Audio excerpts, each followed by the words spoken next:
Hello Earth Signs! Ito yung gabay nyo para sa araw na to. I'm Purple Teen.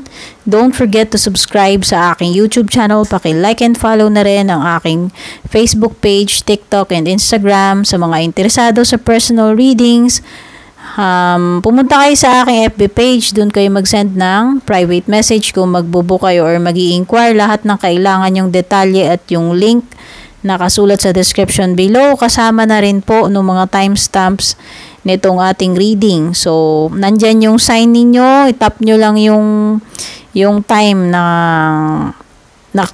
nakatapat doon sa sign, no? At kung alam niyo yung Sun, Moon, Rising, and Venus signs ninyo, mas easier kasi may mga timestamps tayo. Pwede nyo panoorin yung mga ibang video. So, dating gawi, Taurus, Virgo, and Capricorn. Hello, Taurus! Ito yung gabay mo para sa araw na to. I'm Purple Teen. Please don't forget to subscribe dito sa aking YouTube. Paki-like and follow na rin yung aking Facebook page, TikTok, and Instagram.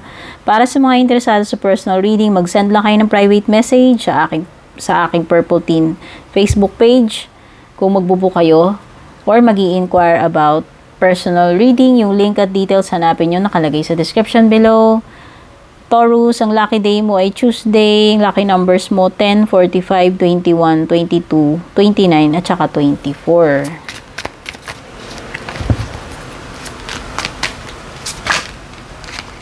Ito yung overall energy mo, nagpupumiglas. Oh, ang ganda.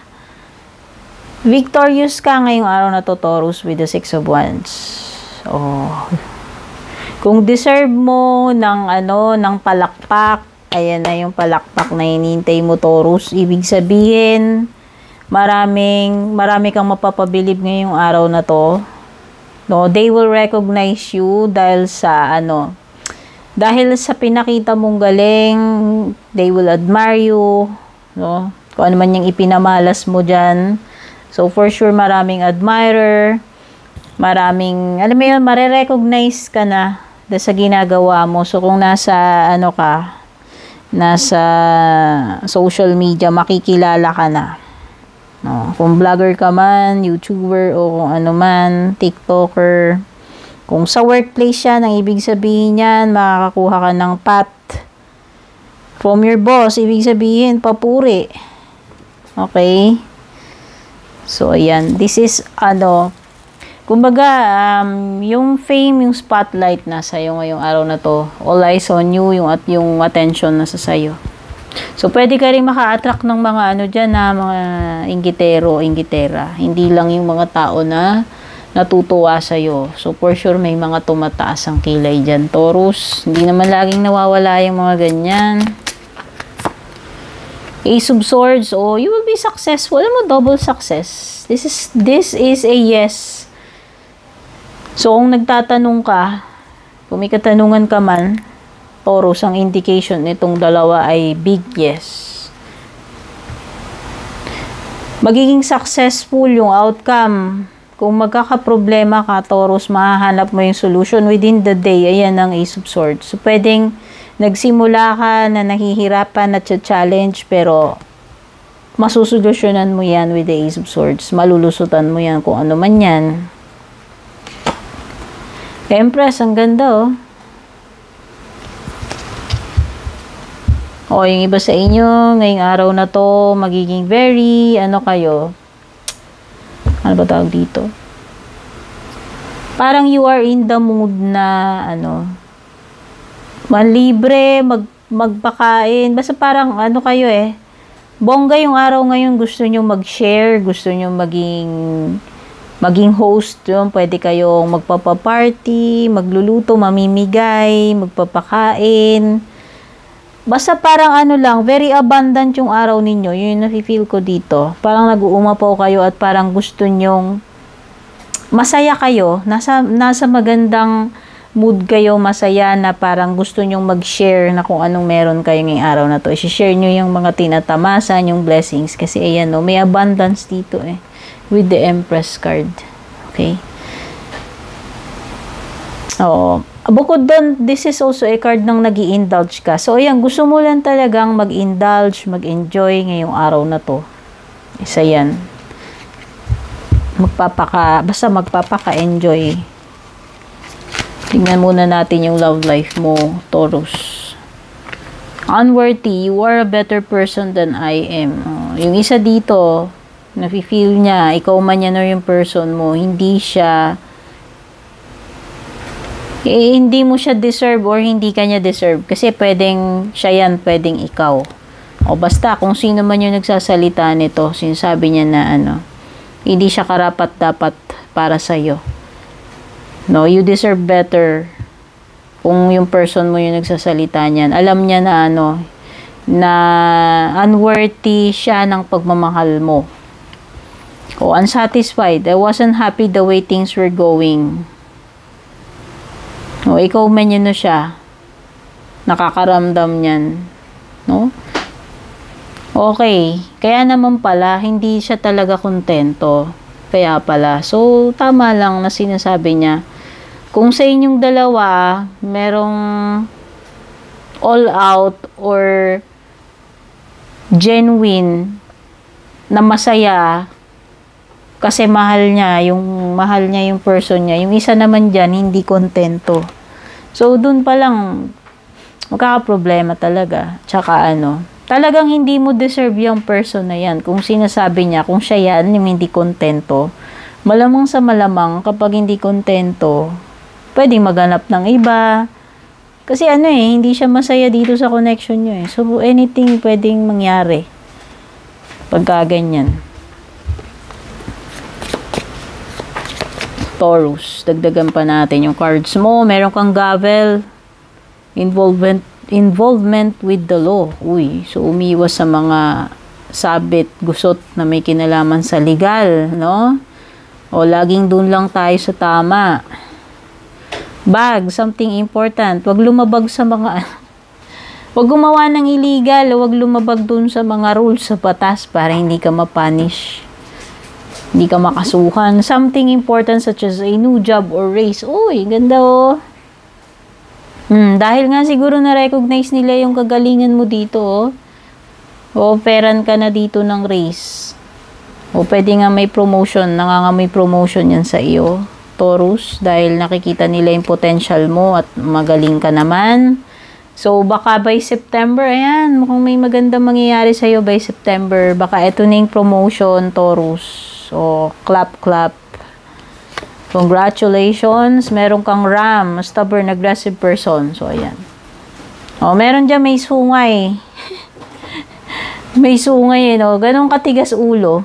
Kung sino man yan. Baka naman ikaw yan, Taurus, ha? Kasi di ba yung mga Taurian may sungay? Yung symbol nyo may sungay. So, ayan. Basta, pwedeng ikaw yan o pwedeng may person, may encounter ka na ganyan katigas yung ulo. Parang tinubuan na ng sungay. Facts, shrewdness, and resourcefulness, especially in business. O, yung iba dito, wise kayo pagdating sa pag-handle ng negosyo nyo o kabuhayan o pera. Okay? O, ayan sinasabi. Or kung hindi ka ganun, ina-advise ka nung card mo, Taurus, na dapat maging wise ka. No, pagdating sa pag-handle ng kaperahan o kabuhayan mo.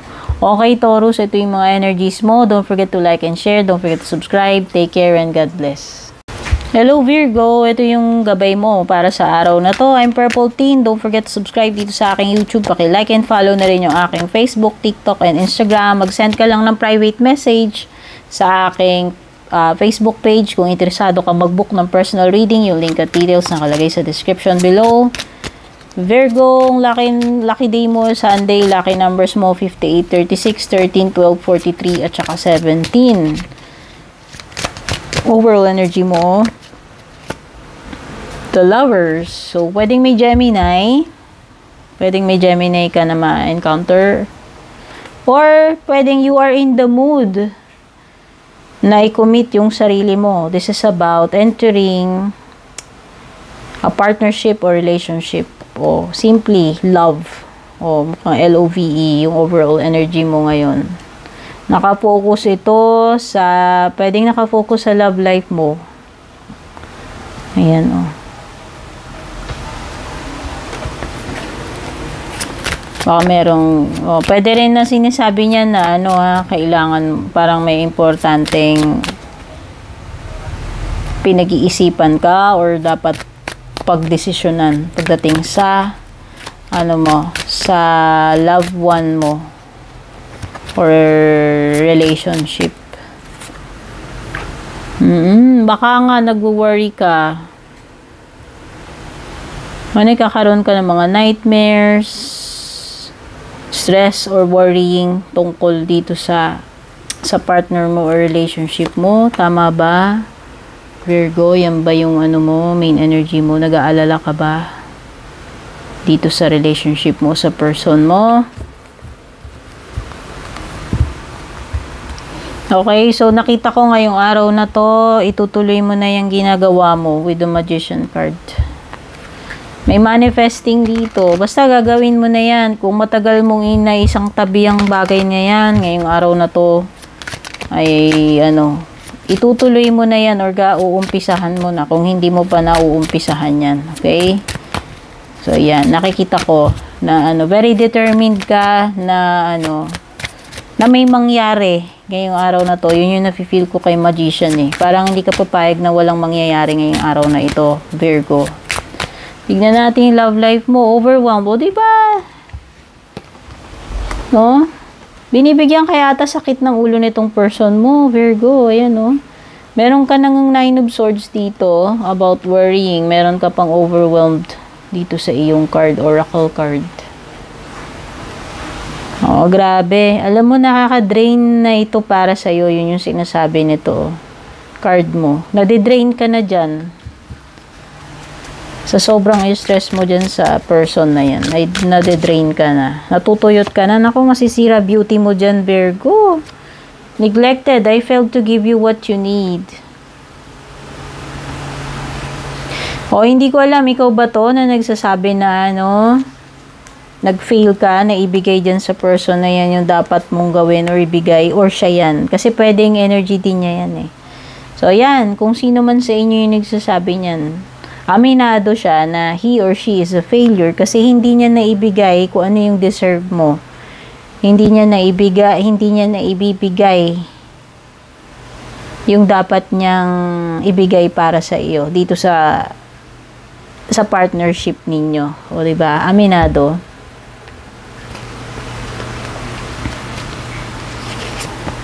Pig. Beware of greed. So, iwasan mo. Iwasan mong maging greedy ngayong araw na ito, Virgo. Ayan, o. Matuto kang makontento sa kung ano meron ka. O. Wag nang ano, masilaw pa dun sa sobra-sobra kasi baka mamaya alam mo yun, lalong mabokya. Di ba minsan ganun? Sa sobrang paghahangad mo, parang lalo ka nawalan.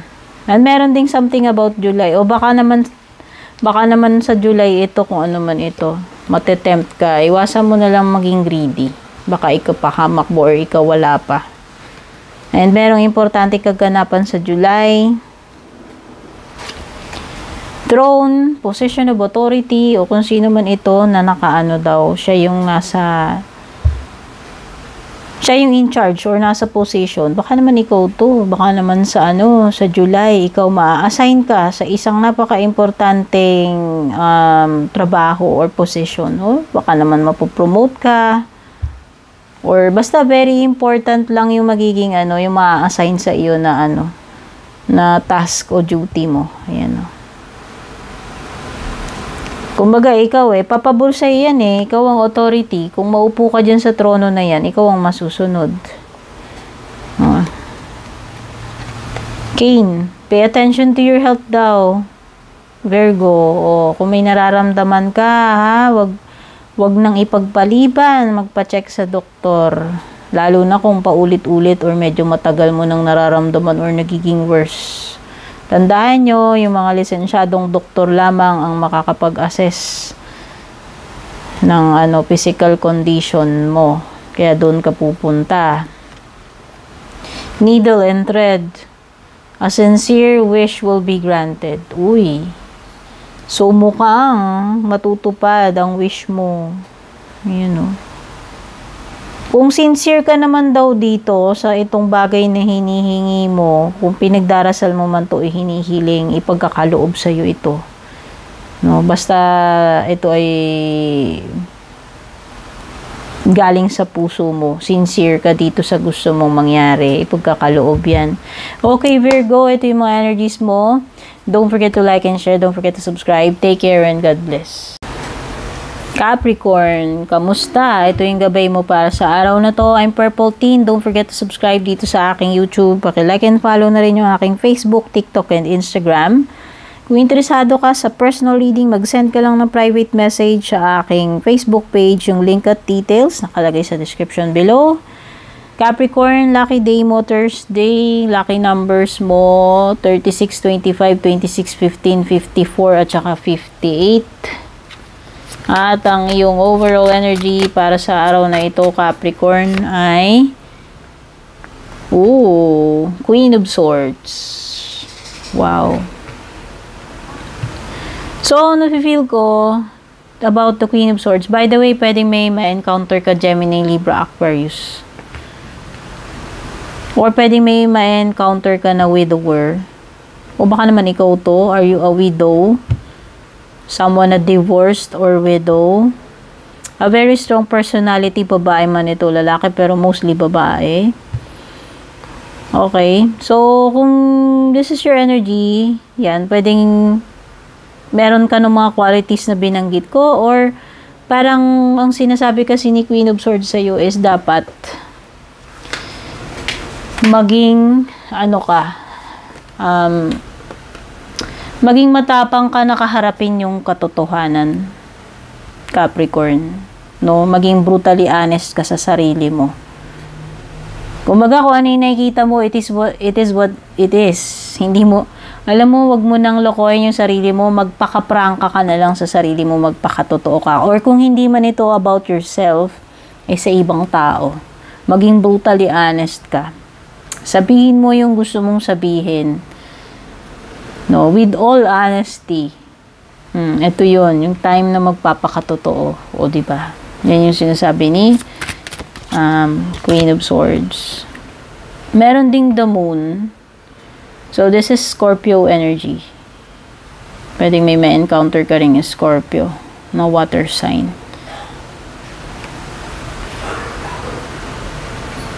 Oo. Alam mo, this is not the time na itago mo pa yung mga bagay-bagay na yan. Capricorn, kung ano man itong mga bagay na tinatago mo sa sarili mo, maganda, ilabas mo yan, sabihin mo ng prangkahan, diretsahan. No? Magkakaalaman na, yun yung nafe-feel ko dito sa Moon card. Magkakaalaman na. Lilitaw at lilitaw din yung katotohanan, might as well maging honest ka na lang sa sarili mo. So, whether merong alam mo yun, whether ikaw yung tatanggap ng katotohanan, gaya nga ng sabi ko, magpakatotoo ka sa sarili mo na kung ano yung nakikita mo sa harapan mo, yan na yun. Huwag mo nang lokohin yung sarili mo. Prangkahin mo na yung sarili mo, diretsahin mo na kung ano yung nakikita mo, what you see is what you get. Yan yun. Okay? So, merong another sign, fire sign energy. Aries, Leo, Sagittarius, pwedeng may ma-encounter ka.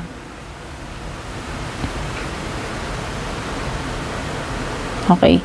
So, pwedeng this is something about, pwedeng travel in connection to, sa trabaho, o kung may negosyo ka, something na you are looking forward to or excited ka na gawin. Ito. Pwedeng nai-inspire ka dito, pumunta rito, or na-excite ka na dito sa pupuntahan mo, no? Okay. So, you are, you are moving toward the direction na kung saan ay magiging, magbibigay ng, ng kasiglahan sa'yo, or something na yung gustong-gusto mong gawin, yan yung passion mong gawin. Ayan. Oh. Yun yung direction na pupuntahan mo or gusto mong tahakin. No?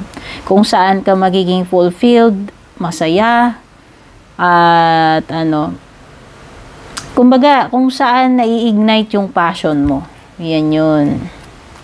Yan yung pupuntahan mo. Pumupunta ka toward that direction. Yun yung yun yung gagawin mo.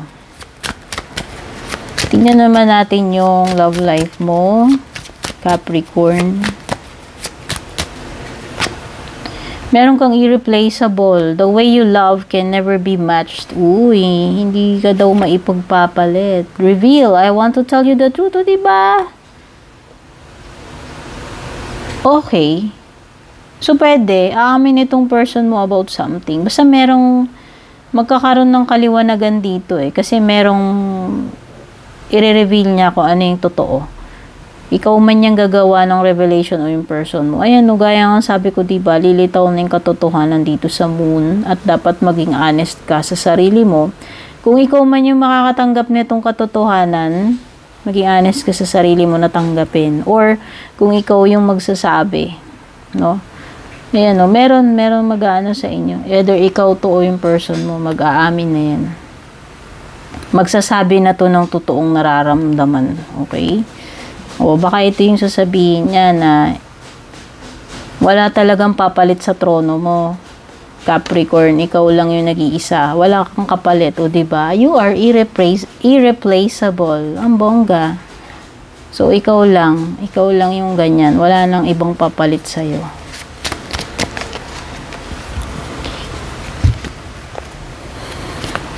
You are special, diba? Wala, no one can take your place. Yun yung sinasabi nito ng person mo kung siya yung nagsasabi niya, no?